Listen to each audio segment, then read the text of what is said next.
You're listening to Bigfoot Society, and I'm Jeremiah Byron. Tonight's guest didn't find Bigfoot in Washington or Oregon. She found it in the pine forest of Georgia, beneath the glow of a mysterious orb and beside a fire that burned too quietly. Angie Williamson had no idea what would happen when she followed a local tip down a dead-end dirt road near Waycross. What started as a casual research weekend turned into something else entirely when the trees went silent and something big started moving in. And this isn't a campfire tale. It's a first-hand account with glowing eyes, a vanishing cow, and a creature bold enough to come within feet of the fire. And this is a story of Angie and the night she left her tent behind. So stay with us. All right, Bigfoot Society, you've got the privilege of talking with Angie Williamson today. She is down there in Georgia. She's been a Bigfoot field researcher for about 4 years, and also she's been talking to a large amount of witnesses down there taking eyewitness reports. But welcome to the show, Angie. How's it going today? It's going great. Thank you for the invitation to come on your show. Absolutely. You know, I love talking to people from Georgia. It's a really diverse state. You know, when I talk to a field researcher like yourself, do you mind spending a few minutes talking about what got you into the subject to begin with? No, I don't mind.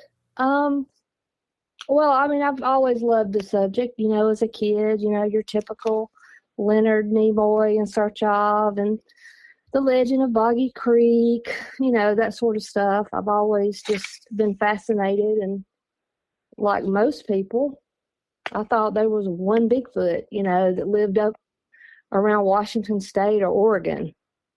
So I was very surprised when I began to come across stories of reports in Georgia. I was like, oh my. So in 2018, my husband passed away. So I ended up staying in a camper for a few months, just trying to navigate my life and, you know, get myself together. And so I spent a lot of time on the internet, and I come across, you know, Bigfoot reports, you know, some podcasts and such, and just started really reading and watching everything that I come across. You know, you can only watch so much on Netflix, and I was just really interested in the subject. That, you know, me and my husband used to like to watch the show Finding Bigfoot, and that was, you know, one thing we used to enjoy talking about together. And it just got me interested in it. So then I started, you know, realizing there were in Georgia more and more reports, and my mind was just blown. So, you know, I would talk to people about it, but you know, everybody thinks you're kind of crazy if, for even believing in Bigfoot, or at least that was my experience, you know, a few years ago. And I happened to be having dinner one night with a friend. It was a guy friend, a new friend that I had met. He actually said, look, I don't think you're crazy because I seen one. I seen one in such as Georgia. And I was, you know, are you serious? Well, can I write down your story, because this is fascinating to me. Like, I just want to do like a report, because I had seen the reports for like the BFRO database and such. So I don't know why, I just wanted to take a report on it.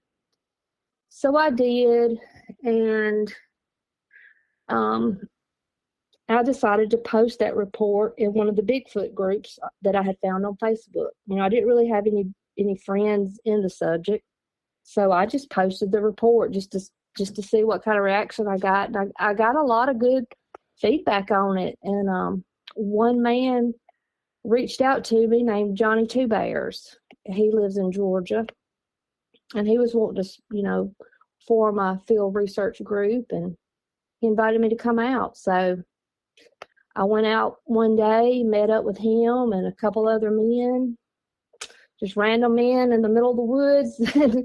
And that's where it started. And after that, we formed a podcast and a research group called the Sasquatch Encounter Brigade. And I met more people. And Then I became involved with the Molina Bigfoot Festival in Molina, Georgia, and met more people. And, you know, as this is going on, more and more people's like talking to me, you know, hey, look, you can't say anything, but this is what happened to me. But don't say my name because, you know, I don't want to be called crazy because my job, you know, could be affected. So just through the years, the more I put stuff out, the more stories I write, the more I talk about it, the more people I meet. So it's just it's just grown. And now I've joined another group called the Seekers, and it's probably close to 30 members in it. And we're going to be doing a lot more stuff in Georgia, and, you know, field research and such. It focuses a lot on the Troup-Heard Corridor. So a lot of my stories now, I'm trying to find more and more reports based out of that area. Sorry, you said it was a certain corridor in Georgia? The Troup-Heard Corridor. Okay. I know I have a southern accent, so it's called the Troup-Heard Corridor. All right. I'll have to look that up. Is that by a certain town? It is actually made up of several counties in Georgia. It's Upson County, Talbot County, Meriwether County, Harris County, Troup County, Heard County, and then in Alabama is Chambers County, Randolph County, Tallapoosa County, and Clay County. Oh, okay. It's like the whole area's got like UFO reports, Bigfoot sightings, strange lights, all type of mysteries, just, you know, strange phenomenons. It's often reported through this corridor. That's very interesting.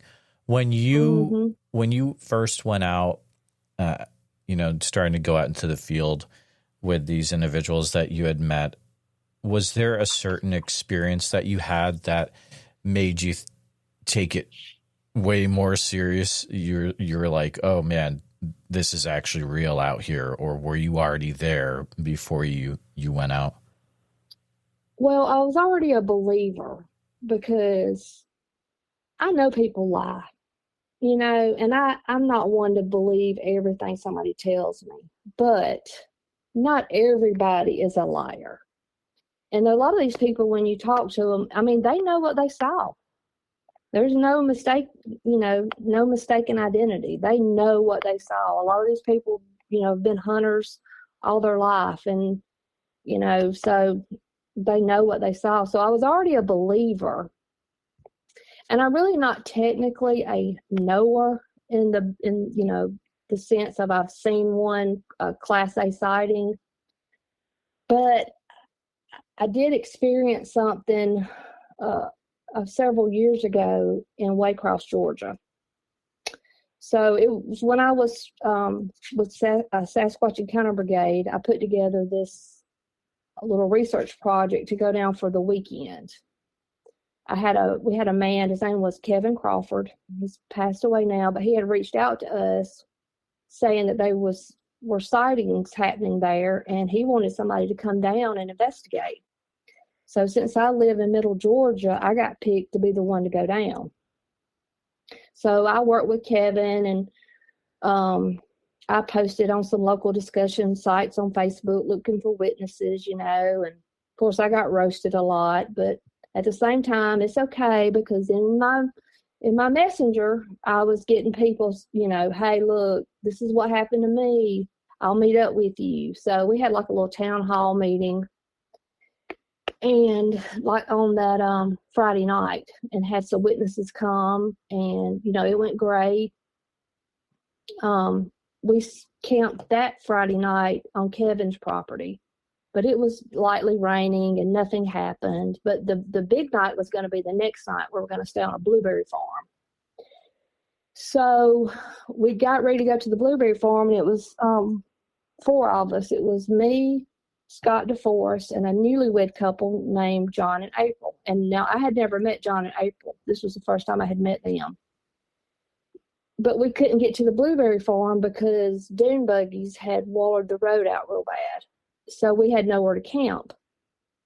So I was like, I don't know what to do. Here we are, I've got all these people down here and I don't even have a backup plan of where to go. I said, well, we can go to Ralph Simmons State Park.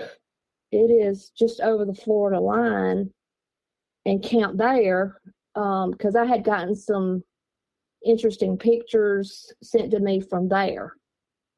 So we drove there, and it was closed on the weekend. You had to have reservations to camp. So we couldn't make reservations because the office was closed. So we were still stuck. We had nowhere to go for that night. And I told him, I said, well, I do know a place. I drove down here last weekend on like a reconnaissance mission because, I didn't know anything about Waycross. So I did drive down the weekend before just to kind of look around and try to, get an idea of what I was going to be dealing with, that following weekend. And I had found a place. It was a dead-end road where you can camp. And I'll tell you where it's at now. It was the Dixon Memorial Check Station. It's a wildlife management area. So you can camp there. And so I told him, I said, I know a place. It's not that great. It's not very far from town, but it is kind of in the woods, it is kind of back there, and it's a dead-end road, and it's on the way back home anyway. So when we get there, if you don't like it, we don't have to stay. So Scott kept saying, we're going through all this for a reason, And I was like, well, I hope so. I hope we see something because this is, nerve-wracking. So I take them to the campsite, and they're like, well, yeah, this is better than nothing. We're already here. We might as well camp and see what happens. So John and April went back to town to get some things. Scott was looking around, just scouting the area. This had gotten later in the evening, and this was in February. So I was scouting around, just looking on the dirt road, and just, looking at whatever. And John and April came back. They put up their tent. We were just, finally got dark, and we were sitting around the fire. I had this solo stove that I like to take because it's, has less smoke. So we're just sitting around the fire, and April, she was very scared. Like, I'm real scary, but she was really nervous. She had never been out doing anything like that before, so she was just very hyper aware of everything. And I was just watching her, and, everybody was trying to calm her down. It's going to be okay, April, And when we go out, we sit like across from each other. And if you hear something, nobody points, nobody turns and looks. You just say, something like, I just heard a stick break at Scott's 2:00. So that's just kind of the position we kind of got in. And then she got, and it's dark at this time. I guess it's probably close to 10:00. And she says, what is that? And she points up in the top of the trees in front of her. And John, her husband, said, what is that? That is an orb. And then Scott saw it, and he's like, that is an orb. Well, I'm got my phone out. I want to, record it. And I can't see it. I can't see it. And so we all stand up, and it starts moving, and it goes down the tree line, and we're following it. And then when it gets to the corner, it turns on the tree line and comes up the other side. It's like a rectangle shaped campground. So it makes a right hand 90-degree turn. So we come up that way, following it. And I still can't see it. And then we get to the road. And when we get to the road where the tree line ends, then it looks like it jumps down out of the top of the tree about chest high. That's when I can see it. So then we all watch it float across the road through the pine thicket until it was out of sight. So we're really freaked out because it blew my mind. So we're all excited. I can't believe, we just got circled by an orb. So we sit back down, and a little time goes, on, and nothing else really happens. And I hear a strange sounding owl, which is common in the field. And then April says she heard something scratch the back of their tent. And she decides then that she's leaving. She's not going to stay. So John decides to leave with her. And so I looked at Scott, and I was like, Scott, that means that's just going to be me and you here. And when I said that, something behind me growled. Well, I didn't realize it was a growl. Sounded like, and I know this sounds stupid when I say this, but it sounded like an old 4-stroke motorcycle that somebody's trying to crank down in the woods. It's like an old motor trying to rumble, like turn over. And it confused me because I was thinking, what is that sound? It sounds like a motorcycle somebody's trying to crank. And I looked at Scott, and he said, "Did you hear that?" I said, "Yeah, what was that?" He said, "That was 2 growls." And I said, "Oh, no, hold on, April, I'm leaving with you." So Scott said, "Well, let's just all leave together. Everybody crank your vehicle. Let's all pull around, shine your lights. We'll pack up everything, and we'll all leave at the same time." So that's what we did. And, I had a bunch of water on the back of my truck, so I easily put out the solo stove. I was able to put it on the back of my truck, was packing up everything. And when I go out like that, I make myself a little porta-john because, with a pop-up tent, I'm not going in the woods. So I had to take that down, and I had my truck pulled around, and, everything was running. Everybody's lights was on. And I was looking in the front seat of the truck just to make sure I hadn't forgot anything. I was like, okay, there's my FLIR, there's my recorder, there's my phone. And then I noticed this really bright reflection. And when I tell you bright, I mean brilliant white in the first clump of trees inside the campground. And I was confused because that light or reflection had not been there before. If it had been, I would have seen it. But, and so I have this really strong flashlight, and I shined it down there, and I walked, outward, trying to shine down in the woods to see if I was seeing something in the woods. And I was just confused.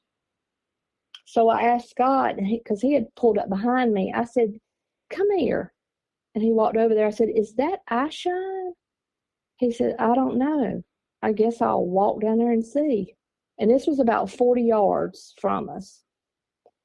So when he got about halfway, and of course I'm thinking he's just going to walk down there and debunk that. I mean, I wish to God I would have had my phone out recording. Why I didn't, I don't know. I guess I just assumed it was going to be nothing when he got down there. And he got about halfway, and then he started backing up, and then he started running to his truck. And he was like, "We've got to get out of here now." And so, of course, I jump in my truck, and we all leave. And when we're leaving, Scott hollers, "You're not going to get that tent now." And I thought, what in the world was that about? Anyway, so we get to the end of the dirt road, and let's go find a place to just sit down and have some coffee and try to talk. So we found like a Waffle King or something. We went in, and just discussing, everything that had happened. Well, come to find out, whenever we had first gotten there and Scott was, walking around, he had found a tent that had been drug up into the woods that still had an air mattress in it. So that's why he made that comment, "You're not getting the tent this time." It's because for some strange reason, there was a tent drug up in the woods that still had an air mattress in it from some previous campers. So that was really weird. So, yeah, that was my probably the most scariest thing that's happened to me in the field. So that was as close as I personally gotten to something. That is intense. Did he ever say what it was that made him book it back to his truck? He said when he got closer to it, it dropped down and turned to its right. And when it did, he saw two eyes. So, and part of me was like, but what if we were wrong?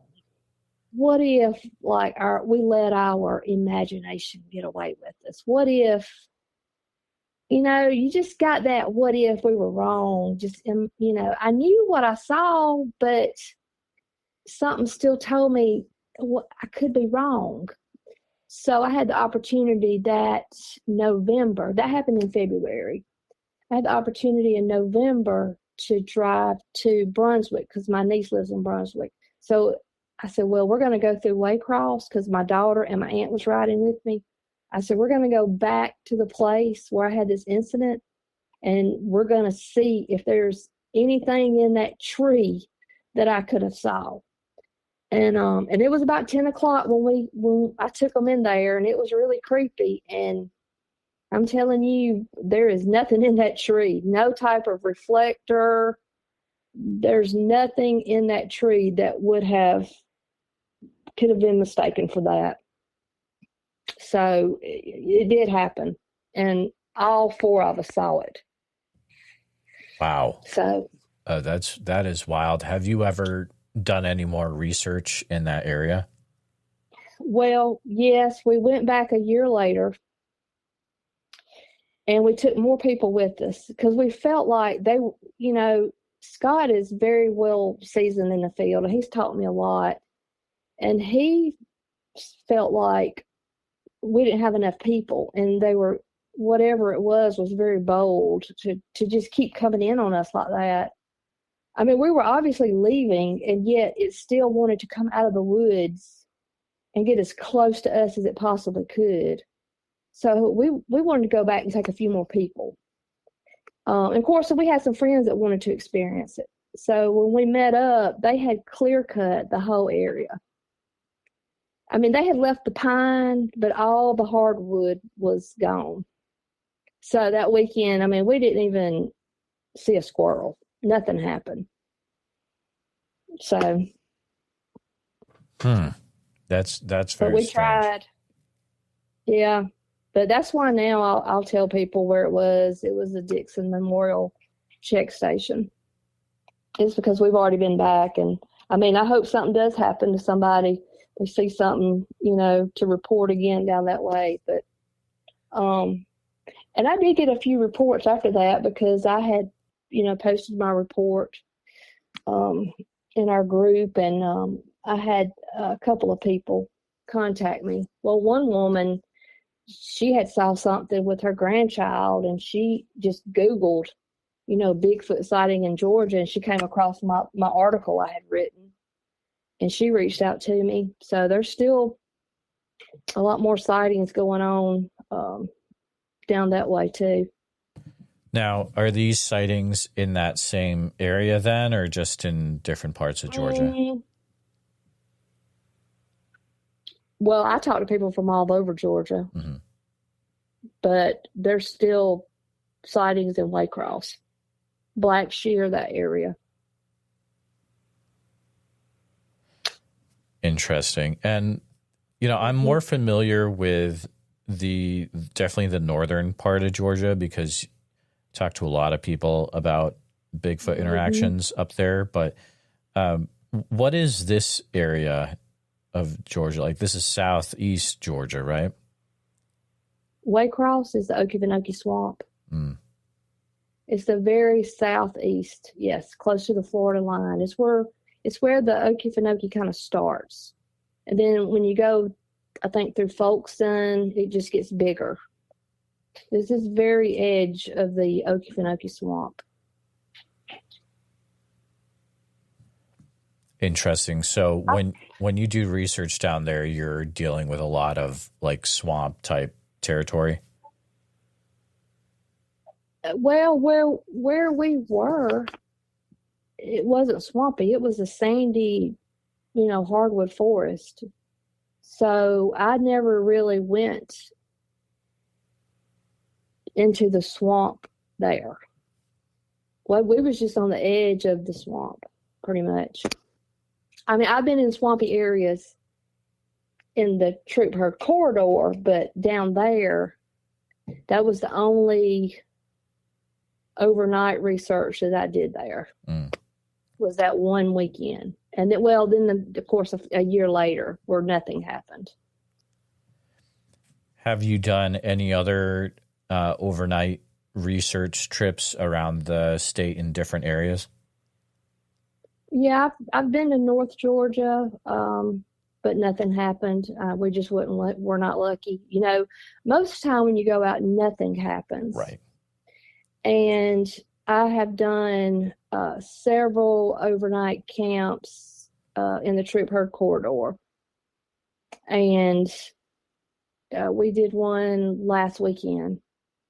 And it was pretty good. We called it a success because for 2 nights in a row we had strange lights show up at camp in the field.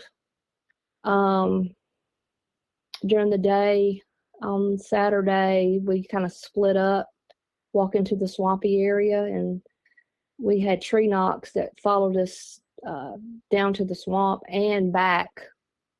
I mean, it was very obvious tree knocks. There was a very loud limb break just inside the darkness at camp that Friday night. I mean, it could have been a limb falling, sure, but nothing ever hit the ground. So, I mean, we couldn't see anything, but it was a very loud limb break or tree break. But you didn't hear anything hit the ground, which was kind of odd. You just heard a very loud break. And it was just inside the darkness. That is very strange. Almost like I wonder if it was like breaking it off and then holding on to it. That's very weird. Yeah, I imagined it like just holding it up in the air and just bending it and breaking it. It's really what it sounded like. I mean, I don't know what it was, but that was the first time I had experienced that. But the tree knocks was really, I mean, I ain't gonna say it was something hitting a tree. I'm just gonna say it was definitely sounded like wood on wood, whether it was a mouth doing it or actually wood on wood, but it sounded clear, crisp, wood on wood knocks. We left camp because we camp in a field, and the dirt road takes you down to the swamp. So we kind of divided up. One team went, to the left, and me and 3 others kept walking straight toward the swamp. And then right after that is when we heard 2 clear tree knocks. And it was me, Melissa Adair, her husband, and Scott DeForest. And Melissa and her husband looked at me, and we both said, "Did you hear that?" And I was like, "Yes," very clearly. So we kept walking, and then we met up with Scott and told him what we heard, and we just kept walking, and then it did it again. So that's when I knew it was following us. I thought it might be following the other group that had, branched off, but it was staying with us, I believe. So we went into the swamp, messed around, didn't really see anything. There was an owl that kept, hooting over and over, which was kind of strange in the middle of the day. But we came out, and then we're going to walk back to camp. And Scott said, hold up, let's let them go on ahead, and then we're going to act like we're going back to the swamp. If it's watching us, we're going to confuse it, or it's going to have to make a decision of who it's going to follow, us or Melissa and them. So a few minutes, Billy was at base camp. He radioed over. He said, did y'all just do some tree knocks? Because I just heard 3 distinct tree knocks at camp. And we said, no, we did not. But that's about Melissa and them should be coming up into camp any second now. So I guess it went with Melissa and Jerry. So that's it's one of those things, I have experienced similar things out in Iowa, and it messes with you, but it's pretty cool too. But yeah, in the time when you're experiencing that, it's like, okay, well, something's falling on us. That's not really that cool, but It kind of freaks you out a little bit. But do you have any ideas as to why there's so much strangeness in this one corridor area? I have no clue. It may be a fault line. I'm not sure. I need to look that up. I have no idea. I do know that, the Flint River, I've gotten a lot of reports around the Flint River. I say a lot, a few around the Flint River. And it's kind of on the edge of Meriwether County. And I know a meteor hit there, millions of years ago and made the Cove Dome, and it's what formed, Warm Springs, Georgia, and Pine Mountain. It formed those mountains. And there were some satellite dishes there that I believe it was Georgia Tech or Georgia State. One of them used for years for extraterrestrial research. They were originally built by AT&T, and then they were bought by the college and used for extraterrestrial research for years. And now they're owned privately, and they were actually in The Walking Dead. If you ever watched The Walking Dead, they were the satellites that the saviors were, living in when they first came on the scene. So it's pretty cool. But that's kind of like the edge, and then it just spreads out through Talbot County. There's a documented werewolf buried in Talbot County. There's just a lot of strange stuff. Like one that's seen in that county, you were saying? Yeah. You can look it up. I can't remember her name. I can look it up right quick. It was a woman, and she ended up getting shot. But that's not what killed her. But she had been to boarding school or something, and when she came back to the States, cattle was being killed, and it ended up, I think, maybe her mother shot what they thought was the werewolf, and then the next day she has a hole in her hand. They were having, a lot of problems with people, going to her grave. She's buried in a private cemetery, and now it's off limits. You can't visit her grave anymore. But if anybody wants to look that up. Were people trying to dig her up or something like that? I'm not sure. Okay. No, I don't think so. I think it's just people just kept going to the grave. Interesting. So you've taken definitely your fair share of reports from Georgia. Are there any that stick out to you that were just really surprising, or that you remember off the top of your head? Yeah, well, I've got several. I have a mother and daughter that literally watched a dog man cross the road in front of them in Statesboro, Georgia. Have a family that the mother and both children watched Bigfoot watching them while her husband relieved himself one night near Barnesville, Georgia. I had a really good story that I posted a few weeks ago. A man sitting in a deer stand watched a mother and child. He actually watched them hold hands and walk off. And he got out of that deer stand and never hunted again. He quit hunting that day. He said he went back a couple of times, I think, with his brother-in-law to another property, but he gave up hunting after that because he just didn't want to see that again. I posted a story, I think, last week. It wasn't really about Bigfoot, but it was in the Troup-Heard Corridor, and it was some strange lights, and it was really creepy.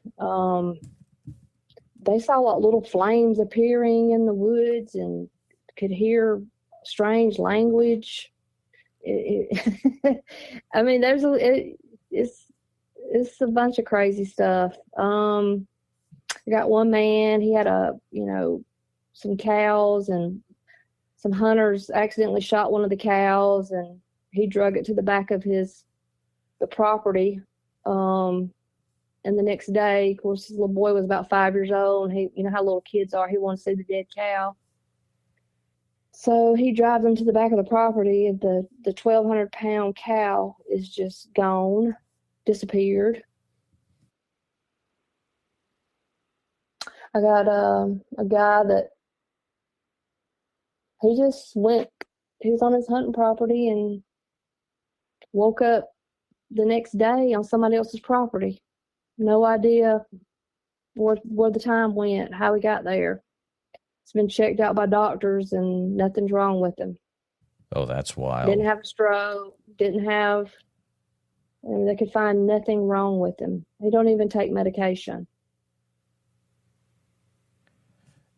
There's a few posts that you've done that are pretty interesting about what's called the Pea Ridge Road Monster. Oh, yes. Is that anything you might be able to share about a little bit?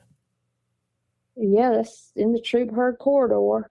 Well, that kind of started because I remembered as a child hearing a story about the Pea Ridge Road Monster from an uncle. He had married into the family, and I just never forgot that story.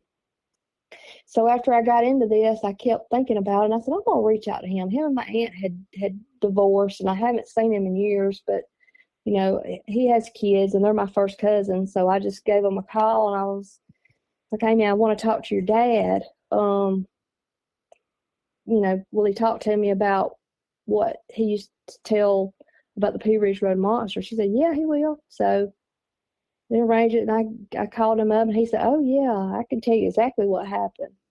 Said that it was, I think it was about 50 years ago. So his uncle, they all lived on this dirt road. Well, on Pea Ridge Road, I think back then it might have been dirt, but they lived in these small little houses. And his uncle had coon dogs.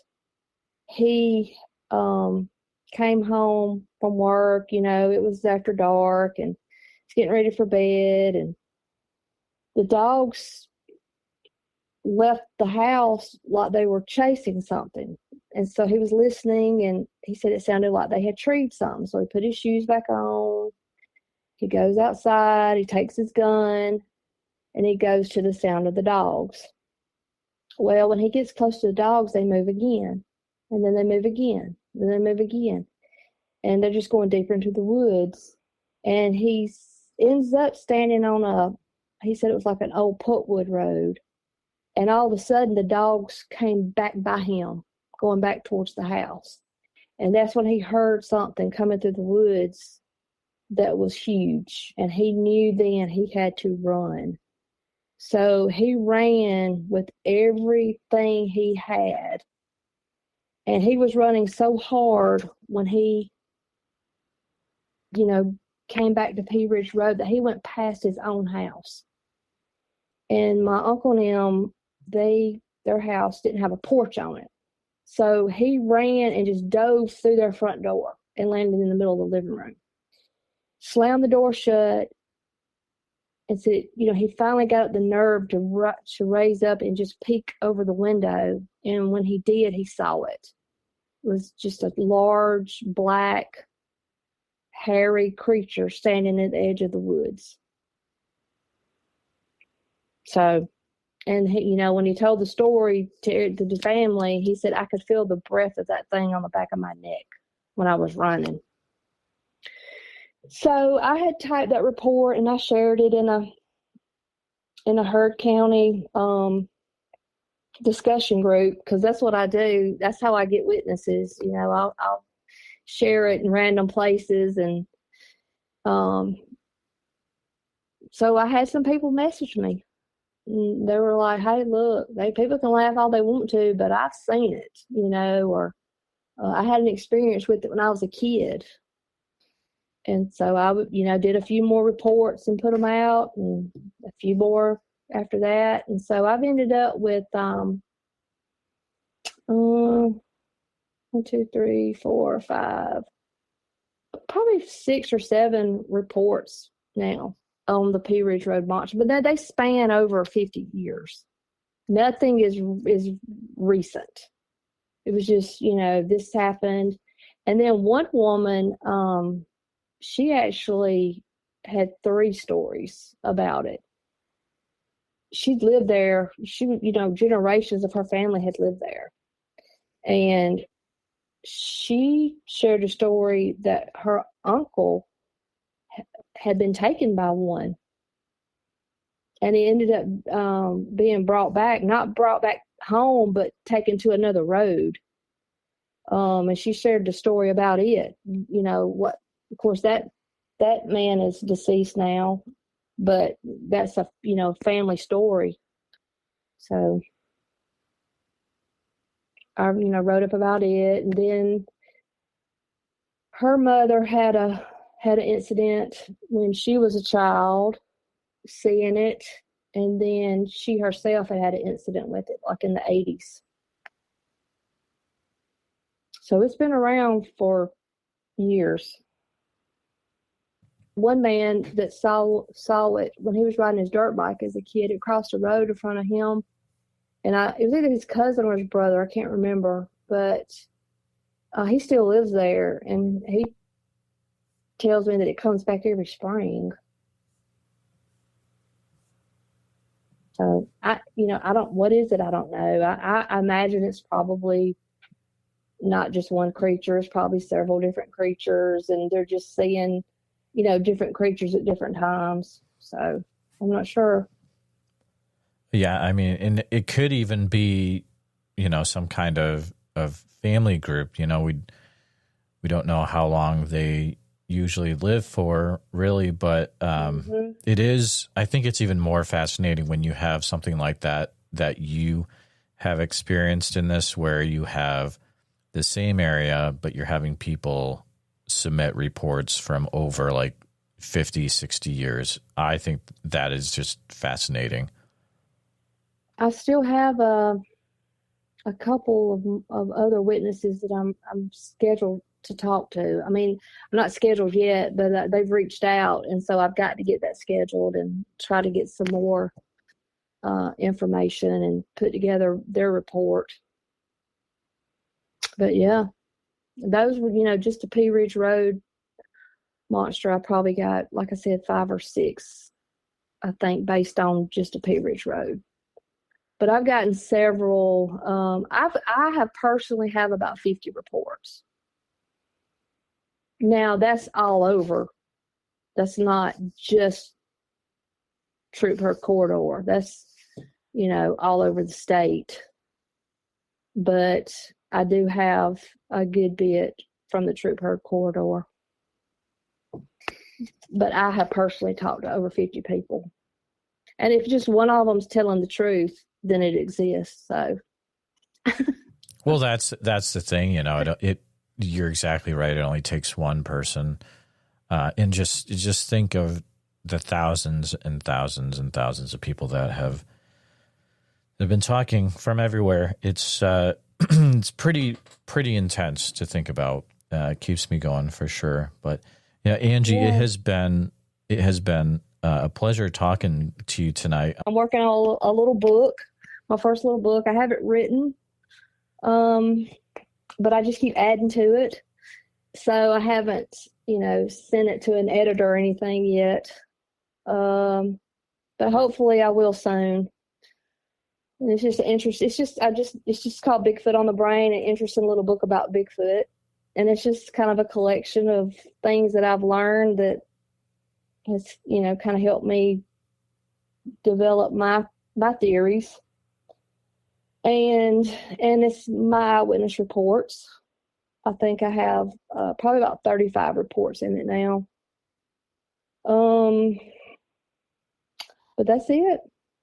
That's awesome. That'll be a great book to get published someday. I know it's hard writing stuff like that because you're like, as stuff happens, you always want to add to it, and it's like, where do you cut it off, right? But yeah.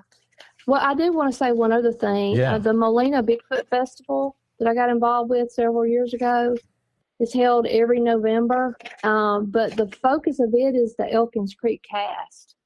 So if anybody isn't familiar with that, that was a cast taken by Pat Akins in like 1997. It is one of the best pieces of evidence, really, that's out there. They sent that cast in to, I know it was Dr. Meldrum and I believe one other doctor, and they analyzed it. It has dermal ridges. The toes impressions were great. Everything about it. It's just a really good print. And they actually have a replica. I think it's the second copy that was made from it is actually on display in Molina. If anybody, ever's through that way and wants to stop and look at it, it's really cool. But that was taken right there, very close to the Flint River.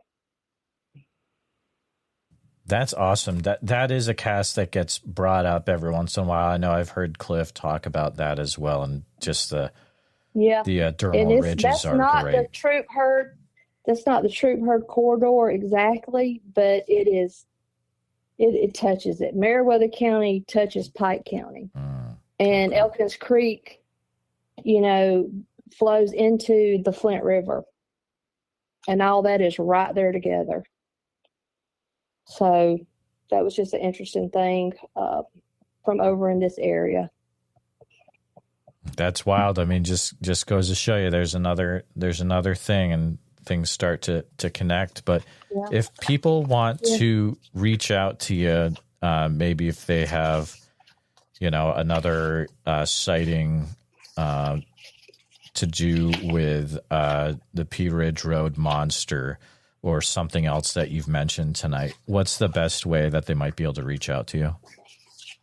Well, I have a new little page that I started on Facebook. It's called Angie Goes Squatchin. You can find it there, and that's where I've started posting my stories. You can find it there. And we do have the new group that I'm in now, the Seekers. We actually have a new public page there. It's the Southeastern Cryptid Research Society. Like I said, the focus of it is the Troup-Heard Corridor, but we do